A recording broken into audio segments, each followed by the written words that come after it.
Vamos a ver si ahora sí. Hoy al ser el domingo más cercano al 31 de octubre, es el día en el cual la Iglesia Evangélica celebra el Día de la Reforma.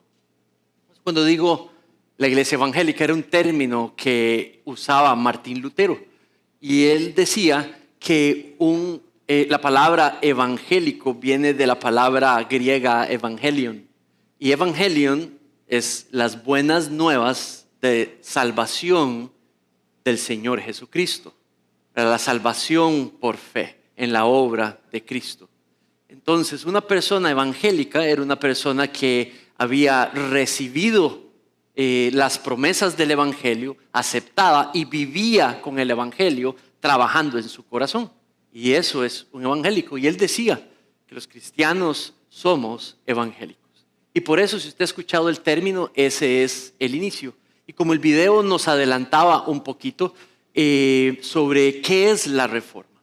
Entonces, aquellos que estaban en la Iglesia Católica en aquel momento, que se levantaron e hicieron una protesta, se salieron de la Iglesia Católica y empezaron este tren evangélico, pero no sería justo porque también había otros creyentes fuera de la Iglesia Católica que ya practicaban la creencia, digamos, de que la salvación es por fe, por gracia, por medio de la fe, para buenas obras. Entonces, este es un día que marcó un gran cambio, una reorganización enorme. Y voy a hablar de eso un poquito al final del sermón. Bienvenidos a todos. Mi nombre es Manrique Salazar, en el caso que usted no me conozca.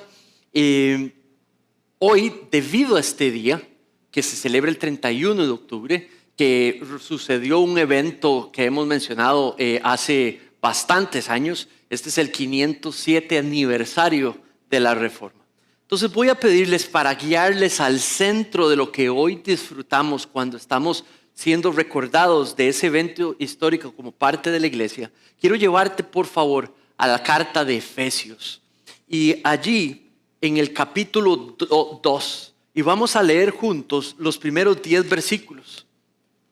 Efesios 2, versículos 1 al 10.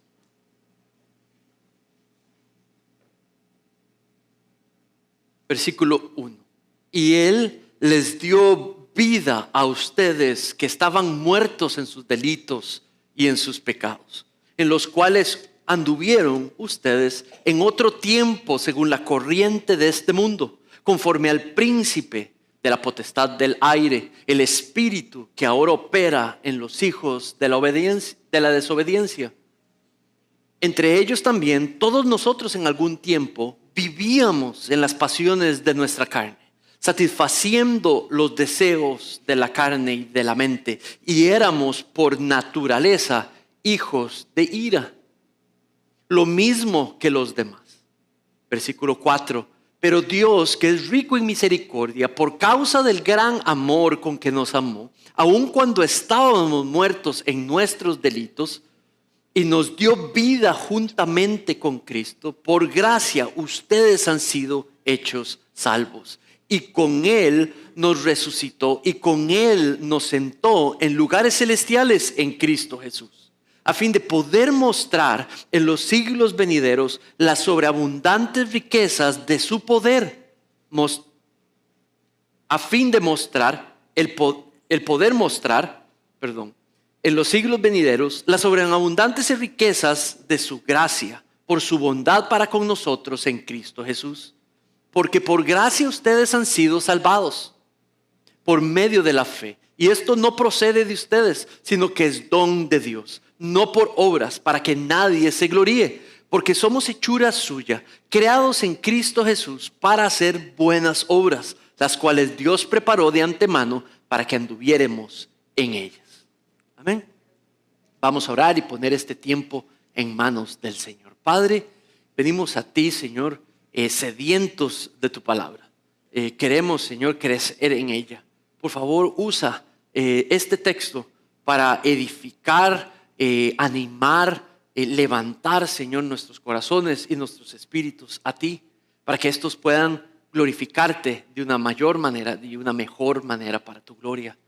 Guíanos en esta tarde, Señor. En el nombre de tu Hijo Jesús, te pido esto. Amén. Este texto está hablando de la nueva vida que en Cristo los creyentes tenemos. Nueva vida. Y cuando habla de nueva, estamos hablando, cuando pongo ese título, estamos hablando de una vieja y de una nueva. Cuando hablamos de vida, estamos hablando de muerte, lo contrario, vida, lo nuevo. Cuando hablamos de lo anterior, el estado anterior de todo cristiano, que sería cuando estaba muerto, y el presente de todo creyente, de todo cristiano que está ahora vivo en Cristo Jesús. Y de eso es lo que Pablo le quería hablar a los cristianos efesios.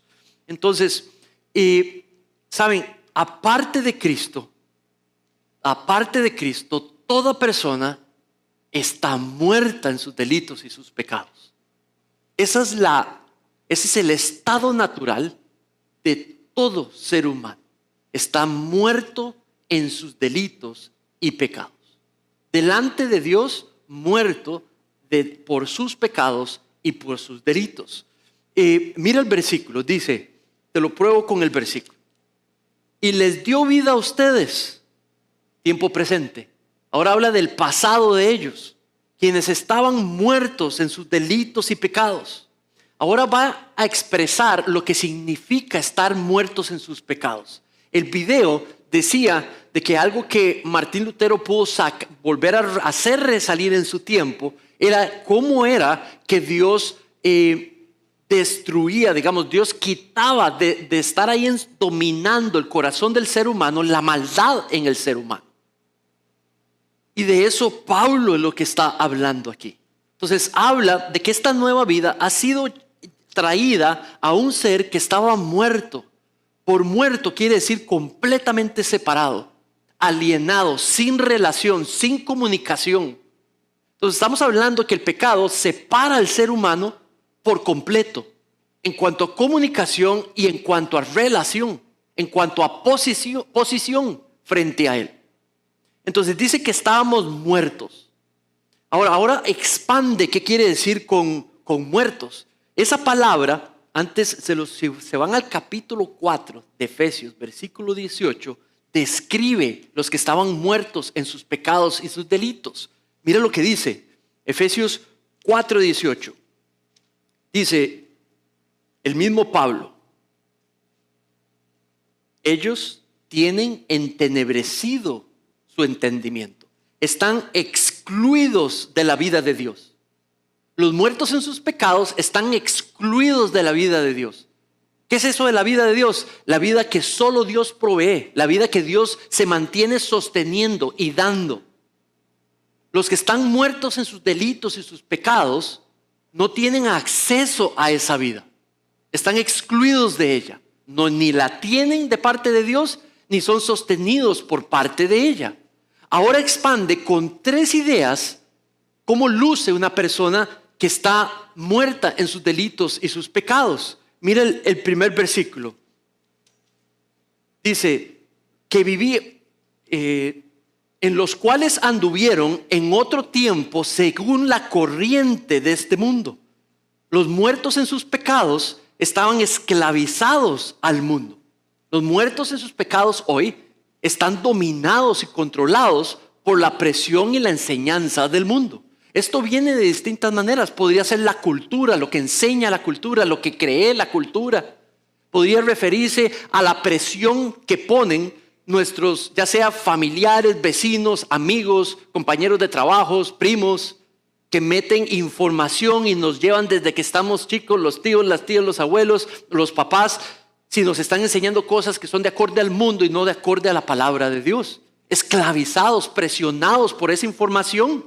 La segunda manera que el muerto en sus pecados vive es que está esclavizado al príncipe de ese mundo, al dirigente, al controlador de ese mundo, Satanás por sí solo. Mira el versículo, no está hablando que están poseídos, está hablando que están controlados, siempre normalmente caen a las tentaciones que Satanás da.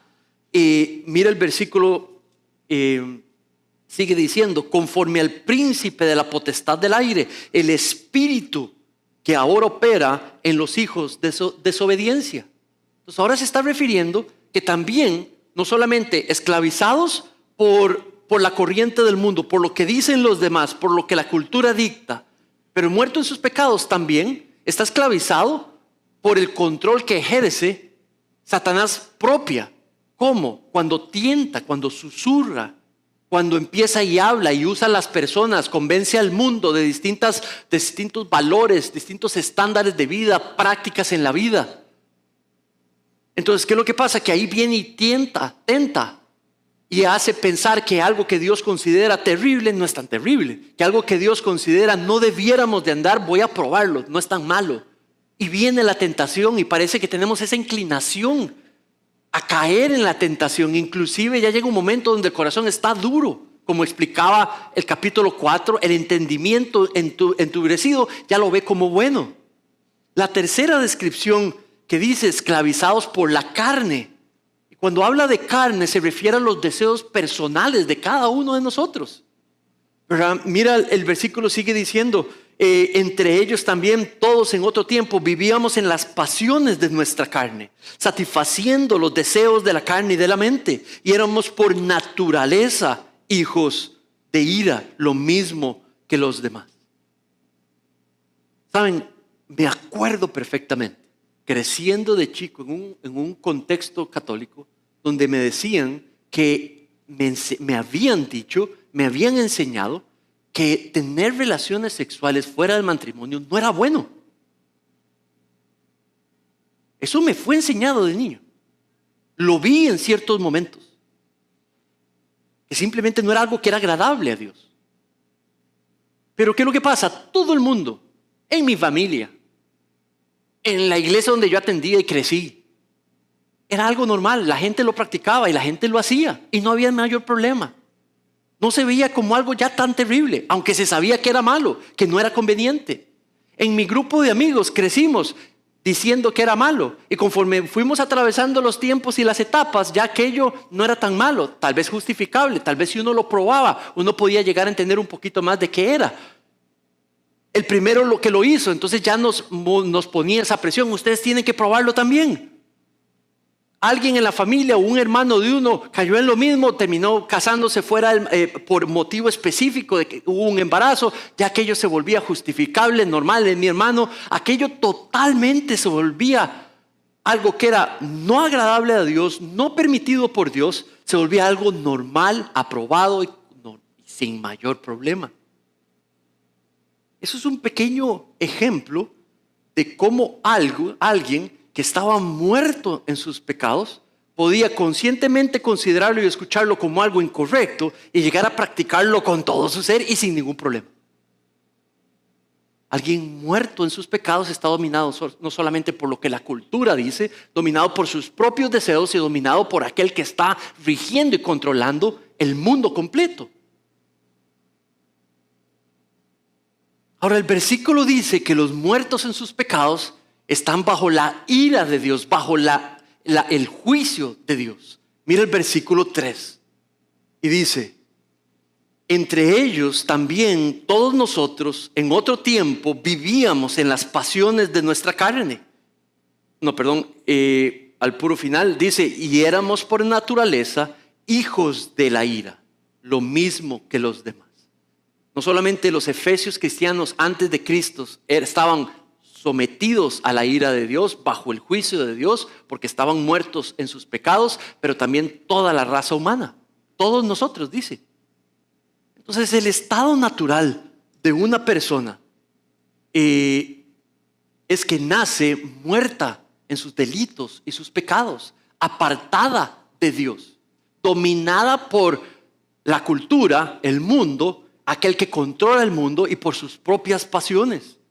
Y eso lo colocó desde antes de nacer, lo colocó bajo el juicio de Dios, bajo la ira de Dios. Entonces, cuando vemos eso, vemos aquí en este versículo una descripción de alguien, de una vida, un alma que no tiene la capacidad de reconocer que está tan mal. Número 2. no tiene el mayor deseo de cambiar. ¿Estás feliz tal y como está?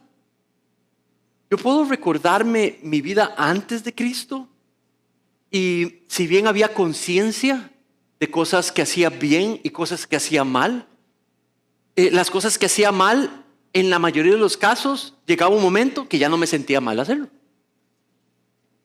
Por distintas razones. Ya llegaba un momento donde ya me sentía con paz y hasta lo hacía más, porque ya tenía paz. Lo veía pasando en amigos.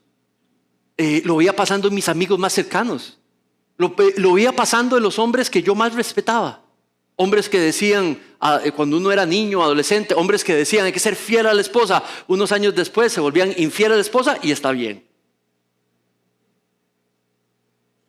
O sea, los más respetuosos los veía simplemente que no eran consistentes.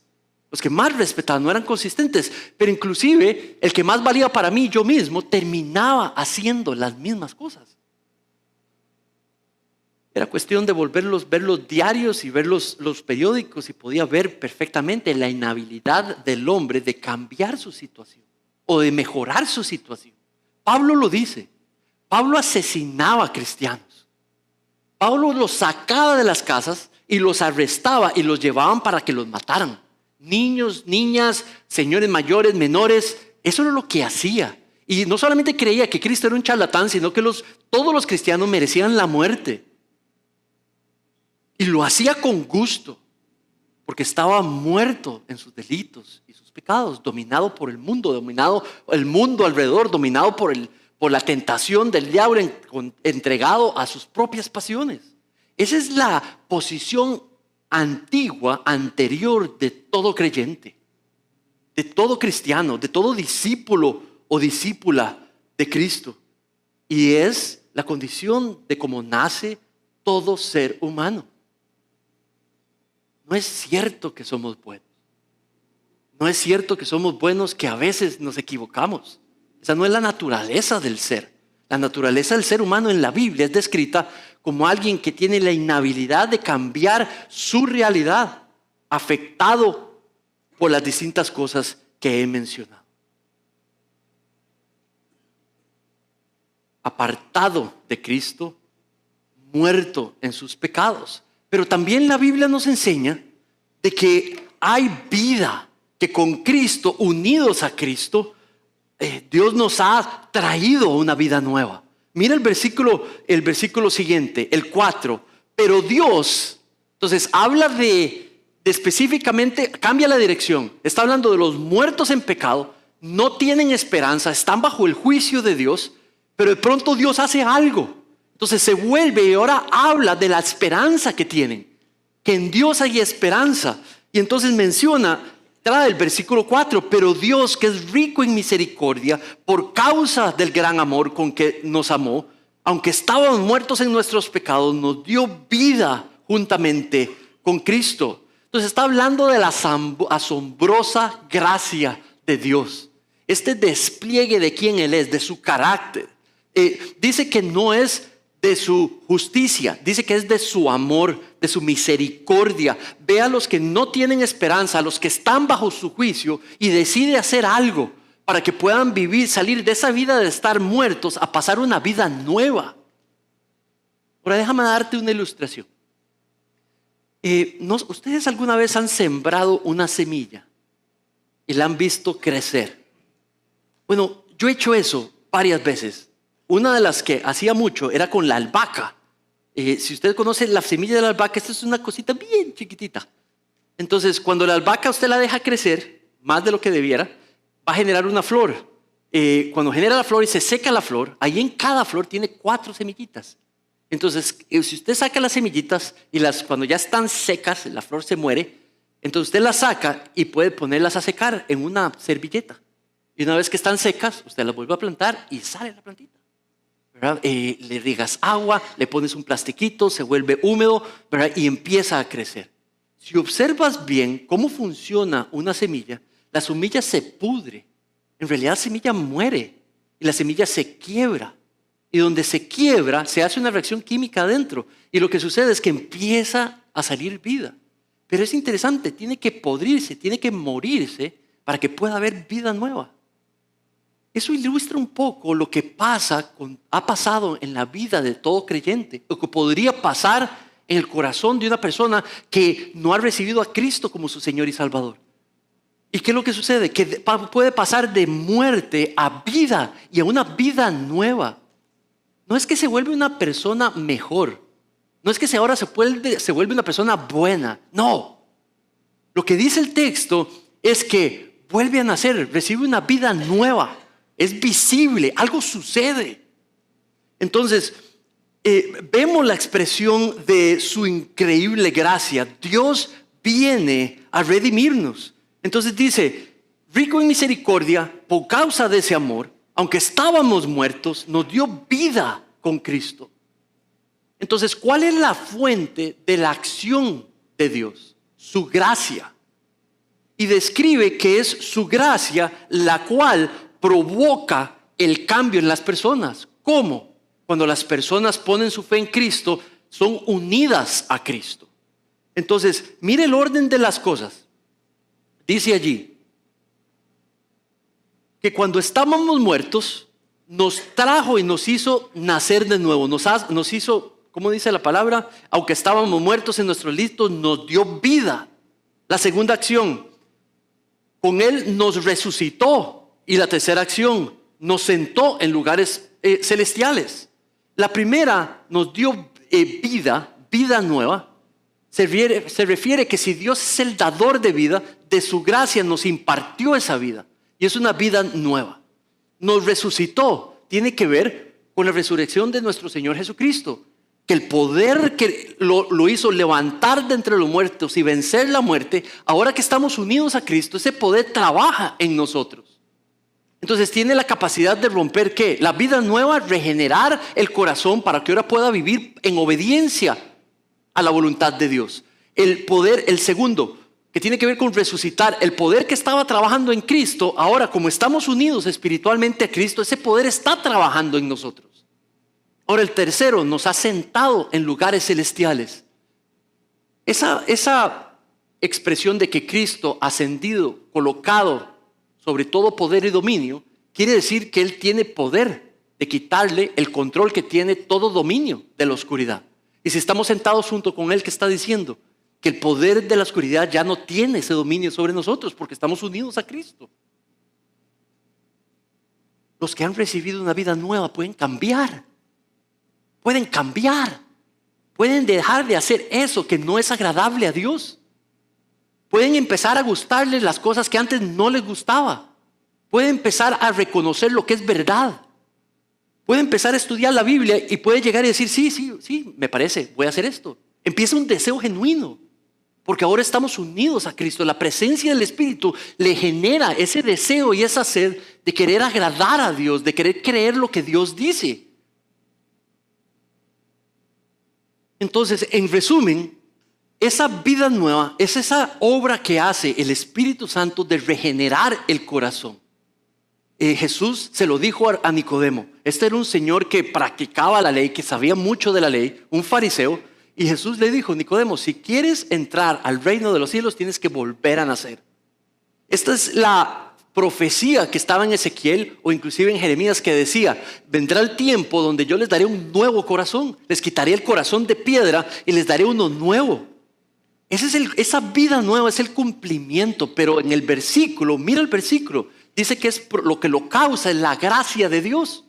Es de su misericordia que Él hace posible que una persona que nazca de nuevo.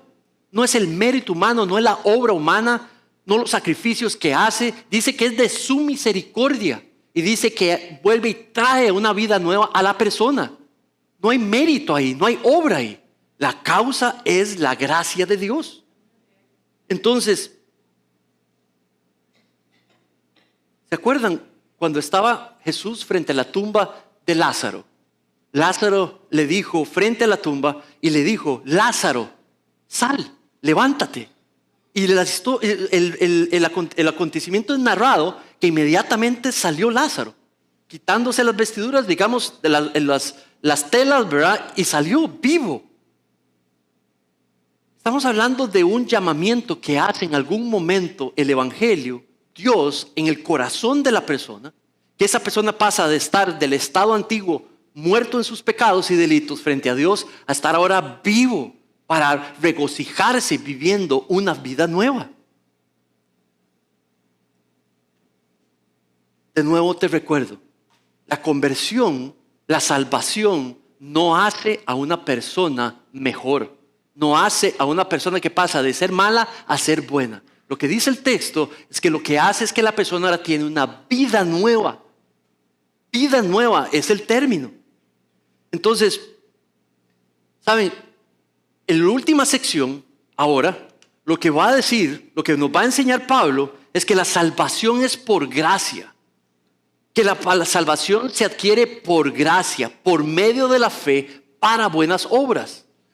Quiero que veas el orden de esas palabras. La salvación es por gracia, la causa es la gracia. El instrumento usado que usa Dios es por medio de la fe. Y la gran propósito y propósito que tenía Dios son las buenas obras. Te lo pruebo. Mira el versículo 8. Porque por gracia ustedes han sido salvados. Entonces está hablando que la causa de la salvación, la causa de la nueva vida, ¿quién es? La gracia de Dios. Él es el que tiene la iniciativa, Él es el que tiene el poder, Él es el que despliega la acción. Es una obra, es un acto de Dios. Salvar y hacerle algo en el corazón a una persona es la iniciativa y obra de Dios. Ahora, la segunda parte que dice es que utiliza instrumentalmente la fe de la persona. Dice el 8 de nuevo, por medio de la fe. Déjame explicarte eso. Entonces, Dios es la causa en el versículo de la salvación de una persona. Entonces, desde la perspectiva de Dios, ¿quién salva? Él mismo. Él es su acción, es su obra, es lo que planificó, es lo que hizo posible. Dios es la causa de la salvación. Ahora, si aquí está Manrique Salazar y él va a ser salvado por Dios, regenerado por Dios, ¿cómo ustedes que están aquí sentaditas aquí frente a Manrique Salazar que está aquí, se darían cuenta que la gracia de Dios lo salvó? Si dice ahí que es por medio de la fe, ustedes podrían verlo, escucharlo, decir: Señor, me arrepiento de todos mis pecados. He leído sobre tu sacrificio en la cruz. Yo recibo ese regalo de salvación. Que Cristo ahora es mi Señor y mi Salvador. Padre, aquí a tu vida te entrego. La expresión de una fe. Entonces Dios salva a Manrique de su acción, pero utiliza la fe de Manrique para aplicarle el regalo de salvación. No es su fe la que causa, su salvación, es la gracia de Dios. Ahora, ¿qué es lo que pasa? Dice el versículo, esto tenía un propósito desde el inicio. La acción de Dios, la fe de Manrique, la respuesta de la fe de Manrique, o la respuesta de Manrique teniendo fe en la obra de Cristo, ahora dice que tenía todo un propósito. Versículo 8. Y esto no procede de ustedes. Está diciendo, la causa no son los seres humanos. Dice, sino que es don de Dios, es un regalo de Dios. Sigue diciendo, no por obras para que nadie se gloríe, porque somos hechura suya, creados en Cristo Jesús para hacer buenas obras. El propósito era hacer las obras que son de acorde a la voluntad de Dios. Mira cómo termina el versículo. Dice, porque somos hechura suya, creados en Cristo Jesús para hacer buenas obras, las cuales Dios preparó de antemano para que anduviéramos en ellas. Dios es la causa de la salvación. Dios es el que salva, no los hombres. No hay mérito, no hay obra que pueda salvar. Solo Dios puede llevar a una persona de su condición, estar muerto en sus delitos y pecados, a una vida nueva. Solo la acción de Dios. Entonces, lo que nuestro pasaje nos está enseñando, lo pongo en esa. Mira allí, por ejemplo, los sustantivos y las preposiciones. Por gracia, por medio de la fe, para buenas obras. Si lo pongo en una manera gráfica, ¿cómo es que se aplica la salvación a una persona? Bueno, por gracia es que se salva, utilizando Dios, aplicándolo al que responde con fe, para que pueda ser habilitado a vivir haciendo las obras que placen a Dios y complacen a Dios. ¿Tiene sentido? Ahora, ¿qué pasa? Que después de los primeros 1300 años, la iglesia enseñó eso, fiel a la palabra de Dios. Pero después la iglesia se desvió y decidió desarrollar su propia gramática de salvación, su propia manera de responder a cómo se salva una persona. Y la manera que decidió fue que las personas con sus obras, las obras humanas y los méritos humanos, ellos producen un tipo de fe que atrae la gracia de Dios. ¿Ven lo que acabo de decir? Las obras producen fe y por lo tanto se merecen la gracia de Dios. Y eso es una salvación por obras. Cuando viene el tiempo de Martín Lutero, esto es un monje. Si uno estudia los documentos en esos tiempos de varios monjes y de varias monjas en ese tiempo dentro del marco de la Iglesia Católica, había ya cuestionamientos entre ellos mismos, que ellos mismos se cuestionaban, en donde ellos se retiraban a los conventos o se excluían del mundo y se metían en los conventos o en los... lo contrario del convento es el convento o monasterio. Entonces, donde estaban en los monasterios, ellos se recluían del mundo. En buena teoría, la tentación era menos, porque pero ellos mismos observaban que aunque eran personas de fe, supuestamente salvados y cristianos, tenían simplemente en su corazón, estaba muerto, lleno de pecado y demás. Y veían una inconsistencia. Y lo que se les enseñaba en la iglesia era que sus buenas obras producían fe. Que aunque estaban llenos de pecados y entregados a los pecados, lo que tenían que hacer simplemente era hacer buenas obras. Que las buenas obras producían fe y que esa fe los hacía merecedores de la gracia de Dios. Dos manifestaciones en ese tiempo. Se necesitaba construir una iglesia, un templo físico. Entonces se le decía a la gente por medio de las indulgencias, traiga su dinero. Usted trae su dinero, lo hace para la construcción del templo de Dios y sus pecados van a ser perdonados. En el momento hay un dicho que ya no se sabe quién fue directamente el que lo dijo, pero es una de las cosas que Martín Lutero reclama y clava, que lo que la gente terminaba creyendo es que tocando la moneda, el fondo del platón, los pecados eran perdonados. ¿Sabe? Eso está completamente acreditado. Y esas eran las indulgencias. Lo que Martín Lutero hace es que él se empieza a estudiar la carta de Romanos y se da cuenta que la salvación no es por obras. Él encuentra ahí que la justificación es por fe. Una persona pasa de estar muertos en sus delitos, producto de la gracia de Dios trabajando en él, es que esa persona se vuelve un creyente. Dios aplica la salvación a aquel que expresa la fe en la persona y obra de nuestro Señor Jesucristo, y no en las obras que uno hace. Él empieza a encontrar, se mete a estudiar la carta de Romanos y llega a una serie de conclusiones y establece 99 tesis. 99 tesis que él consideraba eran enseñanzas falsas de la iglesia, que no iban de acorde a la palabra de Dios. Y en la puerta del seminario era una costumbre, cuando alguien quería provocar un debate con otros eruditos o teólogos, se venía a la puerta del seminario y uno clavaba las tesis de uno para que cualquiera que quisiera debatirlas con el teólogo. Y él lo hace y en los siguientes meses le caen, pero le caen fuerte. Y empieza todo un juicio enorme contra Martín Lutero. Las noticias salen de donde él vivía en Alemania, llegan a los distintos lugares y es donde lo empiezan a perseguir. Ya llega un momento, y se los doy rápido de la historia, él lo llevan a varios juicios. Y en los juicios, él le dicen, arrepiéntase de lo que está diciendo, quite lo que usted está confesando y le perdonamos la vida.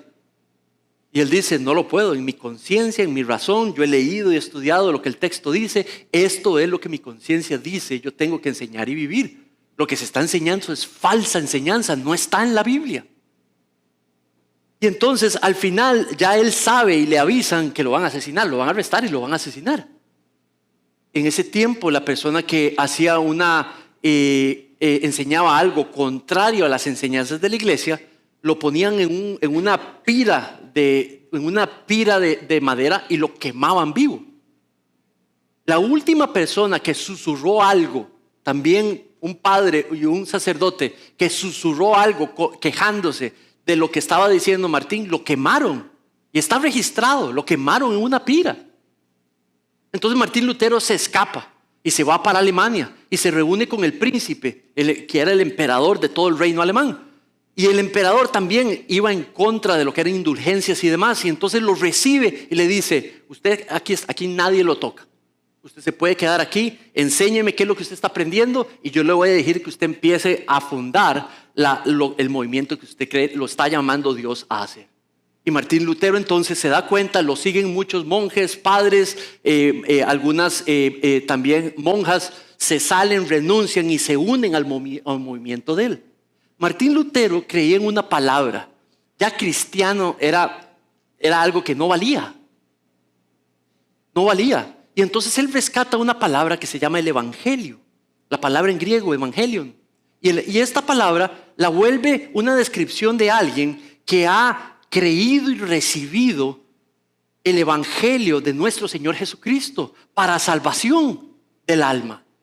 Por gracia, por medio de la fe, para buenas obras. Y entonces él empieza, lo primero que hace es que traduce la Biblia. Las personas no podían leer la Biblia.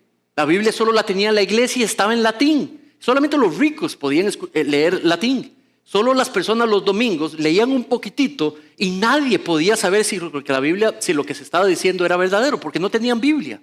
Lo primero que él dice, esto es para la persona común y corriente. Tienen que tener en sus casas la palabra de Dios. Entonces la traduce, cosa que era prohibido, digamos, de donde él provenía. Entonces le lleva la palabra a las personas y se da cuenta que en Hechos, aquellos que eran los pastores empiezan a plantar iglesias. Y planta las iglesias y coloca la Biblia como la autoridad de cada iglesia. Pone ancianos, pone pastores en cada comunidad y empieza a plantarlas por toda Alemania. Y se le unen más y más personas. Eso es lo que se llama el movimiento protestante. Ahora, personas que protestaron contra el catolicismo y empezaron este tren llamado evangélico. Por eso es que hoy se llaman a los cristianos que no son católicos, a un grupo que tiene esta denominación específica, se llama los evangélicos. Pero no, en el tiempo de Martín Lutero había otro grupo que ya creía en esto desde el inicio, que nunca fueron parte de la Iglesia Católica. Entonces ellos no se llaman protestantes, pero sí se unieron, ya creían de toda manera en ser evangélicos. Personas que han recibido, que creen y que viven por el evangelio de nuestro Señor Jesucristo.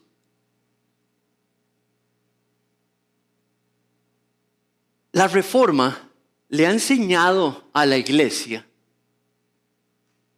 que el primer emblema que ella tiene que mostrar es cómo es que los seres humanos se salvan. ¿Cómo? La respuesta al cómo una persona se salva. Por gracia solamente.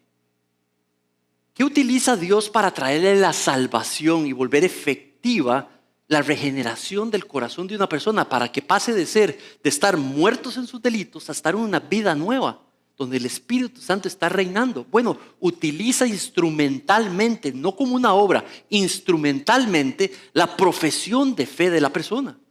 Entonces la persona no solamente tiene que poder arrepentirse de su vida anterior, pero también recibir y aceptar el regalo de salvación por medio de la obra expiatoria de nuestro Señor Jesucristo. Y esta es una confesión sin intermediario. Usted no lo tiene que pasar aquí, repita conmigo, 1, 2 y 3. Esa persona puede venir si es genuina y se arrepiente y se hinca ante Dios y le confiesa su pecado y le acepta el regalo de salvación. que hace objeto de su fe lo que Cristo hizo.